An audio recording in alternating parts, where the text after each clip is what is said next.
আজকাল আমি এই এসএমএসটা খুবই পাচ্ছি যে দিদি আমি তো খুব কালো, তো আমার হাতে কি মেহেন্দিটা মানাবে? আমার রঙটা না একটু চাপা, আমার হাতে কি মেহেন্দিটা মানাবে? তো আমি তখন একটু তখন আমি এই এসএমএসগুলো যখন দেখি আর ভাবি যে আমি এদেরকে কী অ্যান্সার দেবো, আমি কিছু বুঝে পাই না যে কী অ্যান্সার দিলে এদের ভালো লাগবে। আমি তো ভাবি, কারণ জানি এই সমাজটা এরকমই, তুমি যদি ভুলেও যাও যে তুমি কালো, তোমাকে সমাজের প্রত্যেকটা মানুষ তোমাকে আঙুল দিয়ে দিয়ে মনে করিয়ে দেবে যে তুমি কালো।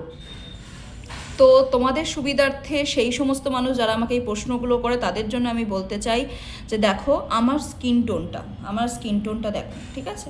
তো আমি অনেকেই যারা ব্রাইট করাই তাদেরকে আমি বলি যে পিকচার দাও, অনেকে এরকমও হয় যে ডাস্কি স্কিনে আমি করি, তো সেক্ষেত্রে তারা অনেক সময় পিকচার দেয় না, অ্যাজ ইউজুয়াল কালার এলে কেউ মনে রাখে না আমাদেরকে। তো যাই হোক, তো দেখো আমি তোমাদের জন্য তোমাদের সুবিধার্থে আমি মেহেন্দি সাধারণত পড়ি না, কারণ সময় হয়ে ওঠে না, মানুষকেই পড়াই এখন।